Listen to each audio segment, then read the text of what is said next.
Hello दोस्तों, कैसे हो सभी? एक बार फटाफट से बता दीजिएगा। और दोस्तों, वीडियो स्टार्ट करने से पहले मैं आपको बताना चाहूँगा कि आज का जो सेशन है काफ़ी इंपॉर्टेंट होने वाला है और बहुत सारी चीज़ें आप सीखेंगे साथियों, ठीक है। और इसी के साथ देखिएगा, आपको पता है कि आज है 31 अगस्त और 31 अगस्त के जितने भी आपके करंट अफेयर है उन सब का हम यहाँ पे डिस्कस करेंगे साथियों। तो चलिए दोस्तों, शुरू करते हैं। और शुरू करने से पहले पहला क्वेश्चन आपके सामने है। आपको बताना है कि जुलू रियासत के एकमात्र भारतीय मूल के राजकुमार ईश्वर राम लक्ष्मण को कितनी मानद उपाधि से सम्मानित किया गया है साथियों। क्वेश्चन तो बेहतरीन है, यकीन करता हूं कि परफॉर्मेंस भी आपका बेहतरीन होगा। तो देखेगा, इस क्वेश्चन का मैं आपको आंसर बताना चाहूंगा, 3 मानद उपाधि। अब दोस्तों, आप बोलोगे कि सर हम तो इसके बारे में मतलब जानना चाहते हैं कि आखिर है क्या ये। ठीक है, तो बिल्कुल मैं इसके बारे में भी आपको बेशक बताऊंगा और डेफिनेटली इससे रिलेटेड बहुत सारे क्वेश्चन आपको पूछे जाएंगे। तो देखेगा, मैं आपको बताना चाहूंगा कि जुल्लू रियासत के एकमात्र भारतीय मूल के राजकुमार ईश्वर राम लक्ष्मण को हाल ही में 3 उपाधियों से सम्मानित किया गया है साथियों। ठीक है, हाँ जी। अब हम बढ़ते हैं नेक्स्ट क्वेश्चन की तरफ और इस क्वेश्चन का सभी ने आंसर किया है। ठीक है, अब आपके सामने क्वेश्चन यह है, आपको बताना है क्या कि रोबो बैंक के द्वारा जारी विश्व की टॉप 20 डेयरी कंपनियों की सूची में भारत की एकमात्र कंपनी अमूल को वैश्विक स्तर पर कौन सा स्थान मिला है। तो मैं आपको बताना चाहूंगा, उसमें तो आपका 16वां स्थान मिला है मेरे साथियों। लेकिन उसके बारे में भी मैं आपको बताना चाहूंगा, याद रखना है। रोबो बैंक के द्वारा जारी विश्व की टॉप 20 डेयरी कंपनियों की सूची में भारत की एकमात्र कंपनी अमूल को वैश्विक स्तर पर आपका 16वां स्थान मिला है। और अमूल वर्तमान में कई तरह के प्रोडक्ट का निर्माण करती है और इससे पहले भारत की कोई भी डेयरी कंपनी इस लिस्ट में शामिल नहीं हुई थी साथियों। तो ये तो अच्छी बात है और इस क्वेश्चन का भी आपने आंसर बताया। लेकिन आपको पूछा जाता है साथियों कि आपकी सफेद क्रांति के जो जनक है वो कौन है, तो आप बता भी देते हो कि मेरे भाई वर्गीज कुरियन है। वर्गीज कुरियन है साथियों, आप बता देते हो। लेकिन आपको पता होना चाहिए कि आपके इसके हरित क्रांति के कौन है। हमारे भारत में तो MS स्वामीनाथन हो जाएंगे साथियों, याद रखना है। और इनका निधन भी हो गया है, आपको पता है। और आज की ताजा खबर यह है कि हमारे प्रणब मुखर्जी नहीं रहे हमारे बीच साथियों, जिनकी उम्र आपकी 84 साल हो गई थी साथियों। आपने ये भी बताया कितनी, 84 साल हो गई थी और अब वो नहीं रहे। इन्हें भारत रत्न से सम्मानित किया गया था साथियों और पद्म विभूषण पुरस्कार से नवाजा भी गया था। अब आपके सामने क्वेश्चन ये है कि रिलायंस रिटेल वेंचर्स लिमिटेड ने फ्यूचर ग्रुप के रिटेल होलसेल बिजनेस लॉजिस्टिक और वेयर हाउस बिजनेस कितने करोड़ रुपए में खरीद लिया है साथियों। बेहतरीन क्वेश्चन है, मैं आपको बताना चाहूंगा 24,713 इस क्वेश्चन का आंसर हो जाएगा। लेकिन मैं जरूरी समझूंगा कि इस क्वेश्चन के बारे में बताना। देखेगा मेरे साथियों, याद रखना है कि रिलायंस रिटेल वेंचर्स लिमिटेड ने फ्यूचर ग्रुप के रिटेल होलसेल बिजनेस लॉजिस्टिक्स और वेयर हाउस बिजनेस को 24,713 करोड़ रुपए में खरीद लिया है और बिग बाजार का सबसे सस्ता सबसे अच्छा टैग लाइन से पहचान मिली है। और फ्यूचर ग्रुप आने वाले समय में आपका बिजनेस करने वाली कुछ कंपनियों का फ्यूचर एंटरप्राइजेज लिमिटेड में विलय कर रहा है साथियों। आपने बताया बहुत ही सुपर वाला परफॉर्मेंस। अब हम बढ़ते हैं नेक्स्ट क्वेश्चन की तरफ। क्वेश्चन ये है, आपको पूछा गया है, क्वेश्चन तो बड़ा प्यारा है साथियों, बहुत ही बेहतरीन क्वेश्चन है।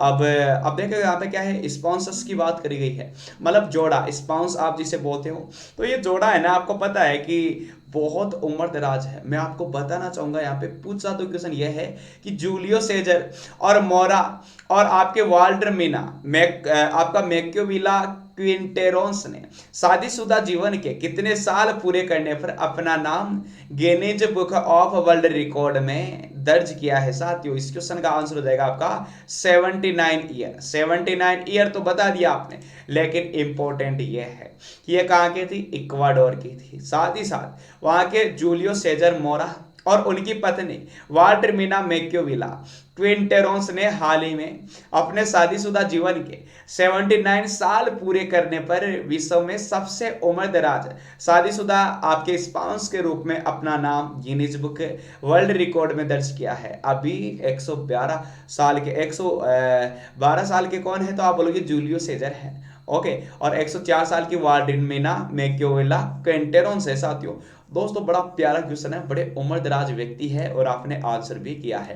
ठीक है, तो बिल्कुल सभी प्यारे साथियों का बहुत ही, अब बता यहाँ पे 79 तो उनको शादी को मतलब हुए हुए हो गए, शादी की सालगिरह आपने बताई। अब आपके सामने क्वेश्चन ये है कि नोवाक जोकोविच ने वेस्टर्न एंड संदन ओपन ओटीपी टूर्नामेंट का खिताब में कौन से बार अपना नाम हासिल किया है। साथियों यकीन करूंगा कि आपका बेहतरीन परफॉर्मेंस होगा, तो मैं आपको बताना चाहूंगा इस क्वेश्चन का आंसर तो क्या हो जाएगा, सेकंड हो जाएगा। लेकिन नोवाक जोकोविच से रिलेटेड आपके एग्जाम में क्वेश्चन पूछे जाते हैं साथियों, और मैं भी आपको बताऊंगा साथियों कि देखिएगा आपके ये ओपन होते हैं, इनमें भाग लेता है। एक तो आपका ऑस्ट्रेलिया ओपन हुआ था 2020 में, ओके, पुरुष एकल का जो खिताब जीता था वो नोवाक जोकोविच ने किया था साथियों। और आप बोलोगे कि भाई वो कहां से बिलोंग करते हैं, तो मैं आपको बताना चाहूंगा कि ये आपके सर्बिया से बिलोंग करते हैं। अब आप बोलोगे मेरे भाई इसमें महिलाओं ने किसने जीता था, ओके, आपका ऑस्ट्रेलिया ओपन, तो आप बोलोगे सोफिया केनिन। में लिख देता हूं साथियों, सोफिया केनिन ने, ओके,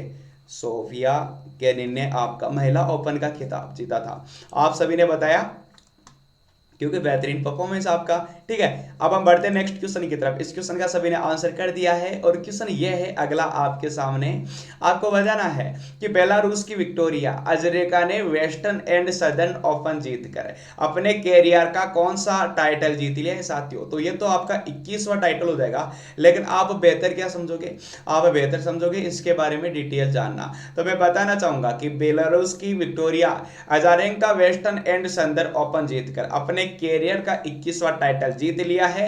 और फाइनल में नाओमी ओसाका को हैमस्ट्रिंग इंजरी के कारण हटाने से यह खिताब विक्टोरिया अंजारेका को दे दिया गया है। और विक्टोरिया अंजारेका का वर्ष 2016 में मियामी ओपन जीतने के बाद पहला खिताब है। और नाओमी ओसाका ने एक खिताब भी जीता था साथियों। मैं आपको बताना चाहूंगा नाओमी ओसाका ने आपका कौन सा खिताब जीता था, तो आप सभी बोलोगे कि मेरे भाई नाओमी ओसाका के द्वारा एक आपका खिताब जीता गया था जिसका नाम क्या था साथियों, तो आप बोलोगे नाओमी ओसाका के द्वारा एक तो जीता था उनके द्वारा, मतलब आपका क्या था देखिएगा, उसका नाम था ऑस्ट्रेलिया ओपन, भी इन्होंने कई बार जीता है साथियों।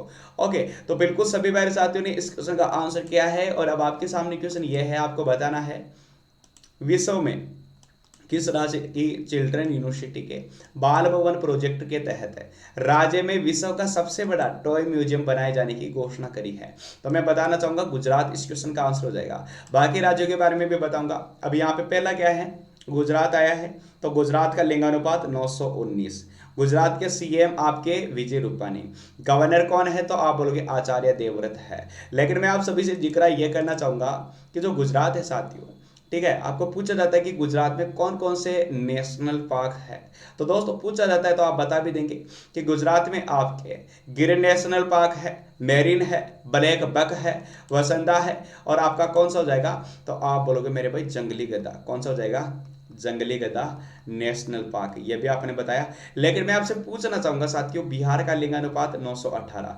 बिहार में विधानसभा की सीटें 243, लोकसभा की सीटें 40, राज्यसभा की सीटें तो आप बताएंगे कि मेरे भाई आपकी 16 है। और इसी के साथ महाराष्ट्र में लोकसभा की 48, महाराष्ट्र का लिंगानुपात 929 है। और वेस्ट बंगाल का लिंगानुपात 950, और वेस्ट बंगाल में जो लोकसभा की सीटें है वो आपकी 42 है। और इस क्वेश्चन का भी आपने आंसर किया है गुजरात। लेकिन मैं आपको पूछना चाहूंगा कि आपके बिहार में कौन कौन से लोक नृत्य करे जाते हैं साथियों। देखिएगा पहले तो आप बोलोगे सर बिहार में हमें यह बता दीजिएगा कि कौन कौन से नेशनल पार्क है। वाल्मीकि है, विक्रमशिला गंगा डॉल्फिन अभ्यारण्य है, और आपका गौतम बुद्ध अभ्यारण्य है। अब आप बोलोगे मेरे भाई नृत्य बताओ, क्योंकि डांस तो किए जाते हैं, तो जाट जाटिन हो जाएगा, बख्खो बखेन हो जाएगा, पनवारिया हो जाएगा, सामा चकवा हो जाएगा, और आपका जो विदेशिया है वो भी आपका किससे रिलेटेड है, तो बिहार से ही रिलेटेड है। आप बोलोगे सर डांस की बात करी तो आप थोड़ा सा शायरी वायरी हो जाए, तो देखिएगा मैं आपको बताना चाहूंगा कि रोज तारों को नुमाइश में खल पड़ता है, चांद पागल है अंधेरे में निकल पड़ता है।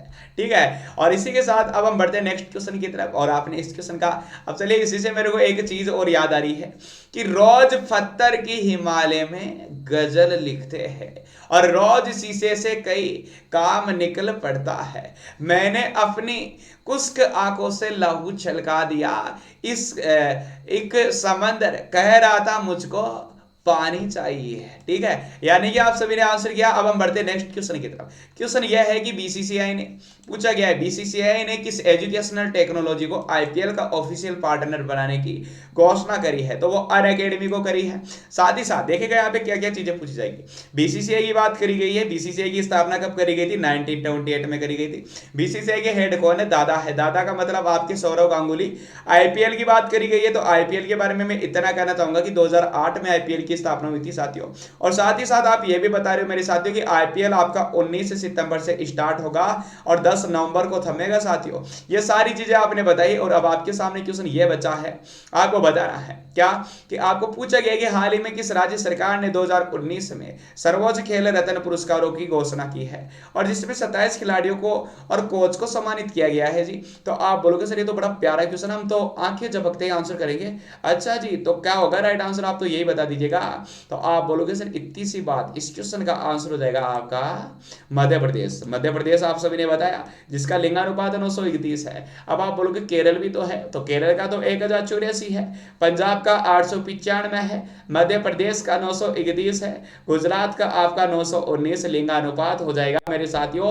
और अब आप बोलोगे सर पुरस्कारों को तो आपने बात कर दी, लेकिन द्रोणाचार्य पुरस्कार किनको दिया गया था? जो कि कोचों को दिया जाता है। आपको पता है द्रोणाचार्य पुरस्कार कोचों को ही दिया जाता है। तो आप बोलोगे मेरे भाई द्रोणाचार्य पुरस्कार है ना, एक तो धर्मेंद्र तिवारी, पुरुषोत्तम राय, सीयू सिंह, रमेश पटानिया, कृष्ण कुमार हुड्डा और आपके विजय भालचंद को दिया गया था, और आपके आपके नरेश कुमार को और साथ ही साथ ओम प्रकाश दहिया को आपका इससे सम्मानित किया गया था। आप सभी ने बताया, बहुत ही बेहतरीन। अब आपके सामने क्वेश्चन यह है कि आपका यूएई के शासकों ने हाल ही में आदेश जारी करते हुए किस देश के बहिष्कार को औपचारिक रूप से खत्म करने की बात करें, तो वो आपका इजराइल हो जाएगा, जहां की राजधानी आपकी क्या है? तो आप बोलोगे जेरूसलम है। अच्छा जी, तो इजराइल के बारे में तो आप बहुत सारी चीजें बताने की कोशिश करें। न्यूज से क्यों, वहां की कैपिटल है द नेसेट, वहां की संसद का नाम है, और रुबेन रिवलिन वहां के कौन है? आप बोलोगे प्रेसिडेंट है, और बेंजामिन नेतन्याहू वहां के कौन है? तो आप बोलोगे पीएम है। ये सारी चीजें आपने बताई क्योंकि ये आपके सभी में सारे गुण समाहित है, आपने बताया। और दोस्तों मैं आपको बताना चाहूंगा कि जिन्होंने अभी हमारे यूट्यूब चैनल को सब्सक्राइब नहीं किया है तो वो सब्सक्राइब कर दीजिएगा, और साथ ही साथ ओके अब हम मिलेंगे नेक्स्ट सेशन में। थैंक यू सो मच साथियों, जय हिंद जय भारत मेरे साथियों, टेक केयर और वीडियो को लाइक